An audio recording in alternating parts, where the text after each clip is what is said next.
송구영신 때 말씀을 뽑는 것처럼 오늘도 35절 가운데에 오늘 이 말씀이 나한테 부딪혀옵니다.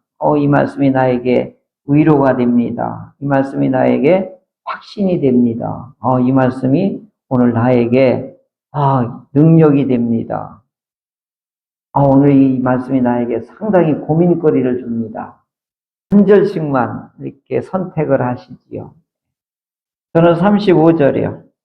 하나님이여 위엄을 성소에서 나타내시나이다. 이스라엘의 하나님은 그의 백성에게 힘과 능력을 주시나니 하나님을 찬송할지어다. 아멘.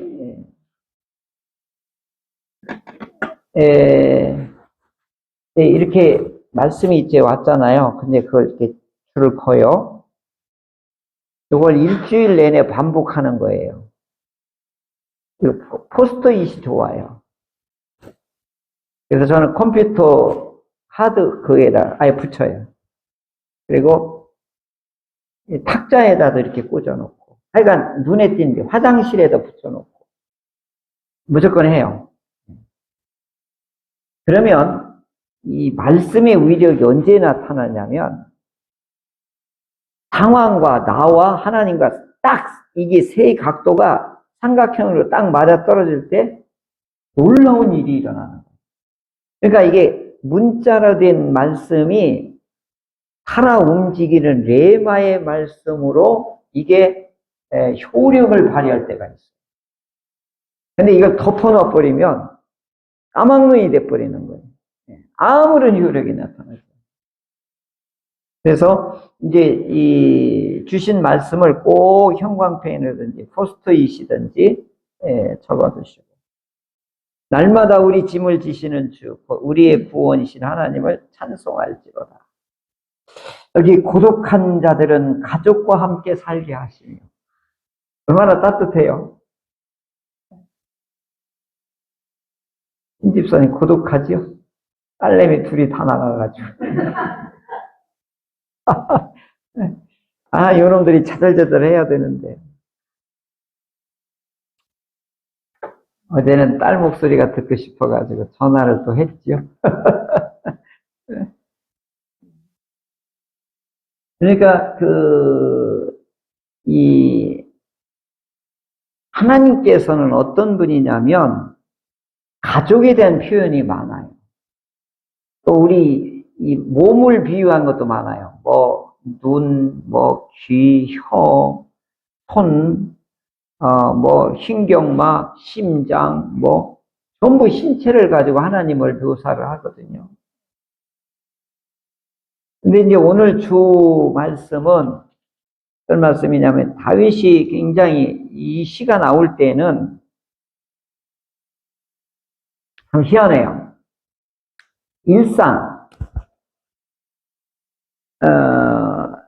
일상은 기억이 안 나요.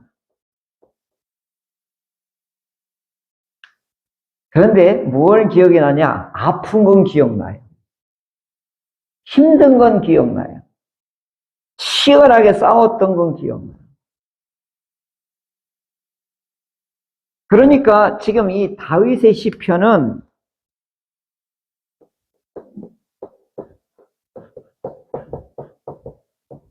거의가 고난 중에 나왔어요.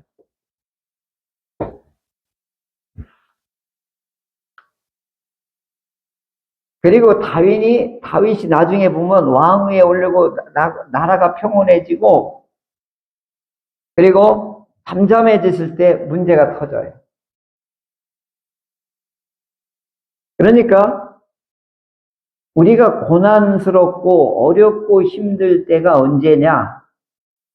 시편 어느 곳에 보면 잠언이든 욥기 어디 보면 고난이 내게 유익이다, 이런 표현이 있어요. 내가 요즘 설교문이나 글이나 이걸 어떻게 하면 더 잘 쓸까? 이제 유튜브를 보고 아주 유명한 강사 그분들 강의를 들으며 메모를 하는데 이런 얘기를 하더라고요. 글은 자기의 삶이래요. 그런데 글은 일상 평온할 때는 한 절도 안 나온대. 치열한 이런 아주 격렬한 이제 상황에 부딪혔을 때 글이 나옵니다. 대통령 연설문이나 이 글을 쓰시는 분이 그분이 그 얘기를 하시는데 공감이 가요.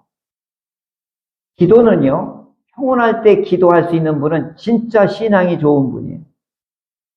어렵고 힘들 때는 하지 말라고 해도 나와요. 그렇죠? 다급하고 힘들고 어려운 막 고난 중에 있으면 기도는 절로 나오는 거예요. 그런데 평온할 때도 기도를 깊이 할 수 있다. 이건 굉장한 영성을 지닌 분들.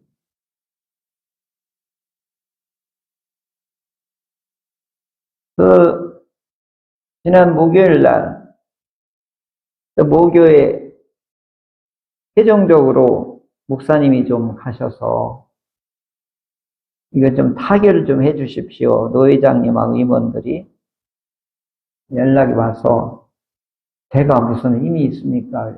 그래도 목사님이 가셔야 된다. 그래서 담임 목사님하고 교회 정상화 대책위원들하고 양쪽을 전화해서 7시까지 모여주십시오. 그래서 그러면 거기에서 우리 합의를 좀 합시다. 그리고 나서 5시서부터 6시 반까지 여기서 기도가 절로 돼요. 이건요, 교회의 분쟁과 갈등은요, 말로 되는 게 아니에요.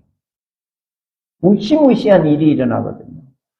그걸 내가 너무 많이 봐왔기 때문에 제 모교일에도 그분들이 다 나의 제자고 후배고 같은 동료라 할지라도 이런 갈등 앞에서는 그런 게 없어요.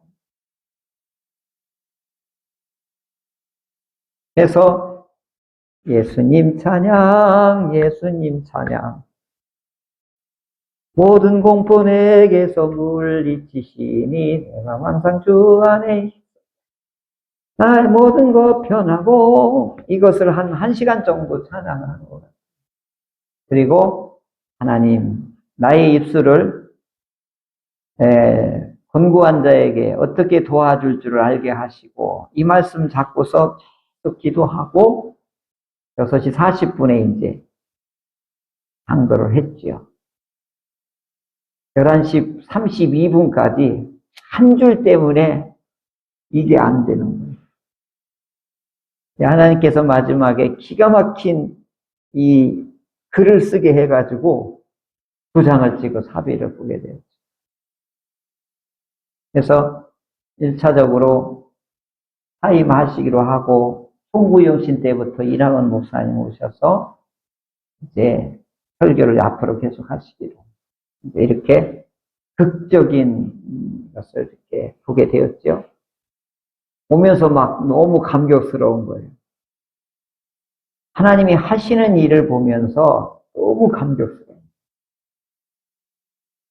하나님께서 나는 그냥 도구로 쓴 것 뿐이에요. 내 모든 분들이 뭐 수고했다고 그러는데, 수고는 하긴 했죠. 도구로 쓰임받는 거니까. 막 입술도 불어트고 막, 그 다음날 못 일어나겠더라고요. 얼마나 그게 막 집중을 했는지. 근데 너무 감격스러운 거예요. 막 복잡해요. 하나님이 하시는 일을 보니까 이건 뭐 너무 이렇게 뭐 복받쳐 오르는 거예요. 근데 우리가 기도한 다음에 하나님이 응답하고 하나님이 하시는 일을 보면 기도한 사람들은 그게 너무너무 기쁜 거예요. 기도 안 하신 분들은 그냥 일상이지 뭐 하는 거나 안 하는 거나 똑같으니까. 근데 기도를 하신 분들은 그게 얼마나 좋아요. 지난번에 11개월 된 목사님, 개척교회 목사님 아들이 폐혈병으로 해서 생명이 의독하다고 했잖아요. 그저께인가 퇴원했어요. 그러니까 기도한 거는 할렐루야만 나는 이렇게 되는 거예요. 그러니까 요즘 제가 중환병 걸린 분 자꾸 기도해달라고 하는 이유는 나보고 어떻게 해요? 이게 저한테 어떤 양자 물리학을 전하신 분인데, 우리에게 있는 이 치유의 능력을 이 과학적으로 레벨 측정하는 게 있어요. 아직도 어디까지 신뢰를 해야 될지는 모르는데, 나를 검사했거든요, 우리 집사람하고.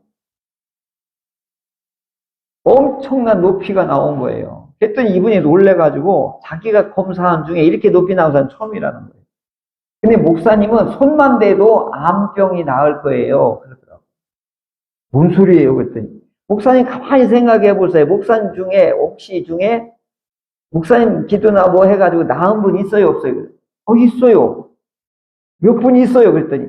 봐요, 목사님 그거 활용해야 돼요. 목사님 레벨이 엄청 높아요. 치유의 능력이. 그래요? 그 전도사님이 이제 저한테 막 확신을 주고 막 저는 기대됩니다. 막 이렇게 얘기를 해주는 거예요. 그리고 갑자기 자신감이 또 생기는 거예요. 그러니까 어떻게 해요? 막 이 치유하는 기도가 더 세진 거예요. 더 당당해지고, 오, 할렐루야. 막 이제 이렇게 돼요. 그랬더니 막 모르는 사람이 막 계속 이분 뭐 학교 선생님, 교장님인데 뭐 췌장암이래요. 뭐 간암이래요. 아직 경각에 달려있는 분들이 막 전화가 오고 문자가 와서 기도해달라고. 근데 기도하겠습니다만 해야 되잖아요. 그러니까 여기 다 포스트잇 적어놓고, 금요 때, 수요 때 매일 기도하세요. 새벽 때 하고. 그러면 이제 기도한 사람은 궁금하잖아요. 어떻게 됐는지. 그럼 이제 소식이 오잖아요. 그럼 할렐루야! 막 하는 거죠. 아멘? 예, 예. 그래서 그 전사님은 그러더라고요. 나오나가 레벨이 700이래요. 그러니까 노래를 하잖아요. 그럼 몇만 명이 막 들썩들썩 한대요. 이 얼마나 이 레벨이 세면. 아, 그런 거군요. 그러니까 우리는 그걸 뭐라 그래요? 기가 세다고. 우리 전통적으로는 기 센 사람이란 게 있잖아요. 일종의 이제 그걸 이제 과학적으로 양자 물리학에서 그 레벨을 이렇게 100에서부터 쭉 했는데, 예수님은 1000 이상이래요. 과학적으로 하면. 그러니까 예수님은 막 풍랑아 잠잠하라 하면 멈추고 그러잖아요. 오늘 이 68편은 제가 제목을 뭘로 하다가 어부바로 했어요. 어부바. 어부바가 뭔지 알지요? 우리 할머니들은 다 알지요? 우리 애들 어떻게 키웠어요? 어부바로 키웠잖아요. 제가 아동 심리학을 배울 때에 이 아기의 가슴하고 엄마의 등하고 이렇게 밀착되잖아요. 엄청난 치유 효과가 있대요. 그러니까 이게 교감과 사랑이 밀착될 때 애착도 얼마나 잘 되는지 모르는데. 그래서 이 포대기 있죠. 이거 뭐 등산 매듯이 애들 거기다 끼워가지고 이거 메고 다니지 말고 이 포대기에다가 딱 묶으면 엄마 등하고 아기 가슴이 엄마가 딱 밀착이 될 때, 이때 사랑의 교감, 치유, 그 다음에 애착 이런 것들이 극대화가 일어난다. 그러니까 아기들은 아까도 3등에 보면 전부 아빠나 엄마한테 막 이렇게 하려고 막 셋이 서로 막, 아유, 내가 그랬지. 엄마 아빠 승질 버리겠다고. 막 서로 차지하려고 하는데 어떻게 3명을 다 안아. 근데 막내가 늘 밀린대, 힘에. 재미난 그거 이렇게 봤는데. 하나님께서는 우리를 어부바해 주시는 거예요. 아까 그 권사님 19절. 날마다 우리 짐을 지시는 주. 그리고 5절. 고아의 아버지시며 과부의 재판장 되시는 우리 하나님. 이게 어부바예요. 그리고 고독한 자들의 가족이 되어주시는 거. 이게 어부바예요. 제가 이렇게 하고 나니까 너무 기가 막힌 거예요. 우리 하나님의 따뜻함, 다정하심, 온유하심이 이게 느껴지는 거예요. 원수들이 우리를 막 으르렁거리며 굶은 사자처럼 우리를 괴롭히고 위협하는데 우리 하나님이 어떻게 해요? 우리 신집사님이 했던 것처럼 뭐요? 양 우리에 누울 때 날개에 은으로 입히고 황금으로 깃을 입히는 하나님이 그렇게 우리를 어부바해 주시는 거예요. 보호해 주시는 거예요.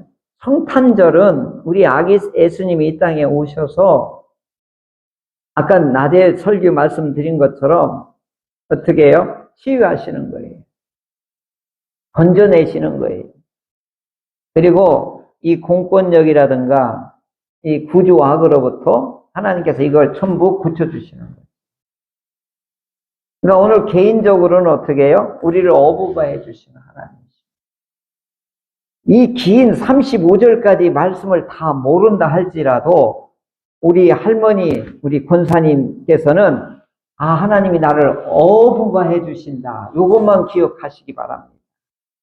나를 어부바해 주시는 하나님. 얼마나 좋아요. 나이가 들었더라도 하나님 앞에는 애기요, 애기. 그러니까 하나님이 우리 권사님들을 어부바해 주시는 거예요. 우리 사랑하는 성도들을 어부바해 주시는 것입니다. 이번 우리 예수님의 탄생이 우리 모두에게 하나님께 업히는 그런 은혜가 있기를 주의 이름으로 축원합니다.